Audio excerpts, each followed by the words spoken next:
வணக்கம். நெருப்பு தமிழர்.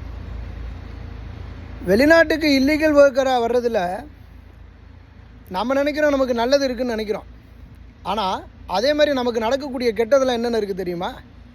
எம்ப்ளாயர்ஸ் இங்கே இருக்கக்கூடியவன் லீகலாக தான் பிஸ்னஸ் ரன் பண்ணுவான். ஆனால் அவன் என்ன பண்ணுவான், உனக்கு சம்பளத்தை கொடுக்க மாட்டான், ஒன்றும் கொத்தடிமையாக வச்சுருப்பான். அப்படியே சம்பளத்தை கொடுத்தாலும் குறைவான சம்பளத்தை கொடுப்பான். ஏமாத்தினாலும் பெரிய தொகையை உன்னை ஏமாற்றுவான். இந்த விடயங்கள் இருக்கும். இதே இதில் நீ அவனுக்கு பேரோல் சிஸ்டமில் வாரந்தோறும் இல்லை 2 வாரத்துக்கு ஒரு முறை நீ சம்பளம் வாங்குறேன்னு பேரோல் சிஸ்டம் இருந்துச்சுன்னா அவன் உன்னை ஏமாற்ற முடியுமா?